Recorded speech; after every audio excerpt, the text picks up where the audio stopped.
Here's a finding that should disturb you. Researchers created a simulated emergency. Participants sat in isolated rooms, believing they were having a discussion with other students over an intercom. During the conversation, one of the voices began having what sounded like an epileptic seizure. "Could really use some help. I'm having a real problem. I'm gonna die. Help." Then choking sounds, then silence. The researchers measured who would leave the room to get help. When participants believed they were the only one who could hear the seizure, 85% went to help. When participants believed 2 other people were also listening, 62% helped. When participants believed 5 other people were listening, 31% helped. More witnesses, less help, the opposite of what you'd expect. Here's what the research found. This experiment was conducted by social psychologists John Darley and Latané in 1968.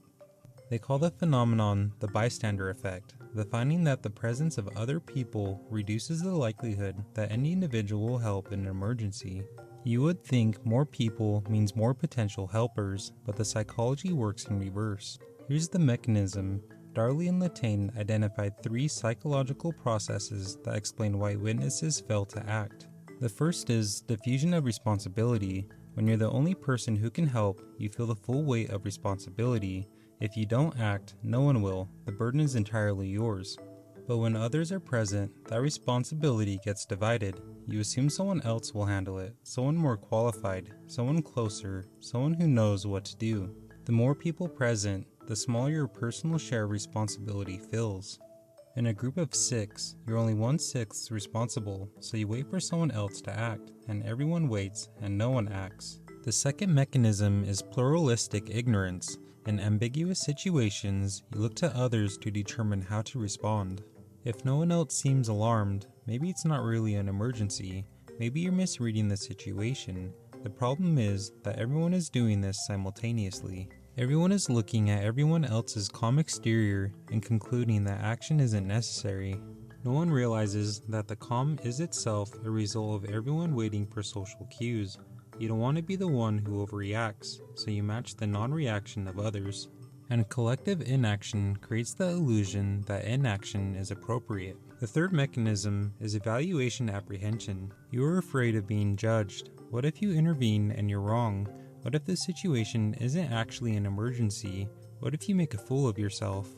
The presence of others amplifies this fear. When you're alone, no one will see you if you misjudge the situation, but in a crowd, witnesses will observe your response, so you hesitate, you wait, you defer. Here's the real-world tragedy that inspired this research. In 1964, a 28-year-old woman named Kitty Genovese was attacked and murdered outside her apartment in Queens, New York. Initial news reports claimed that 38 witnesses watched or listened to the attack, which lasted over half an hour, and none of them intervened or called police. The story shocked the nation. Editorials blamed moral decay, urban alienation, the coldness of modern life. But Darley and Latané had a different hypothesis. What if the witnesses' failure to act wasn't about character at all? What if it was about the situation, specifically about the presence of other witnesses? What if seeing other people witness the same event was precisely what prevented any individual from acting? Their experiments confirmed this counterintuitive idea. The witnesses weren't monsters, they were ordinary people caught in a psychological trap that made individual action less likely. Here's the uncomfortable implication. You probably believe you would help in an emergency regardless of who else is present. The research says you're wrong. The bystander effect operates on almost everyone. It's not about being a good or bad person, it's about situational forces that override individual character.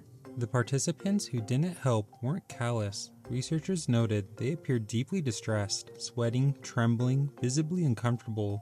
They weren't indifferent to the suffering, they were frozen by the social dynamics of the situation. This means your confidence in your own helpfulness is probably misplaced. In the actual moment, with other bystanders present, you would likely experience the same hesitation, the same diffusion of responsibility, the same paralysis. Here's what makes it worse. The bystander effect is most powerful when it's most dangerous to be powerful. Ambiguous situations where it's unclear if help is needed trigger pluralistic ignorance. Everyone's waiting for confirmation, so no one acts. Large crowds where individual responsibility is maximally diluted. trigger the strongest diffusion of responsibility. Anonymous settings where you don't know the other witnesses remove any personal accountability. Urban emergencies often have all three features, which may explain why cities can feel simultaneously crowded and cold. Here's how to break the effect.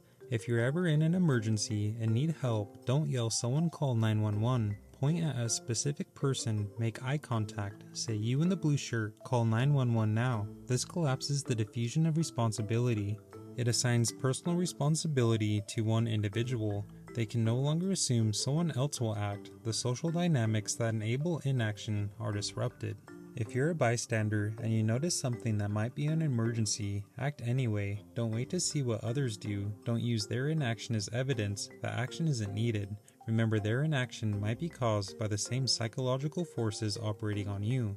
The appearance of collective calm doesn't mean the situation is okay. Here's the broader lesson. The bystander effect reveals something fundamental about human psychology. We are not independent moral agents making isolated decisions based on our values.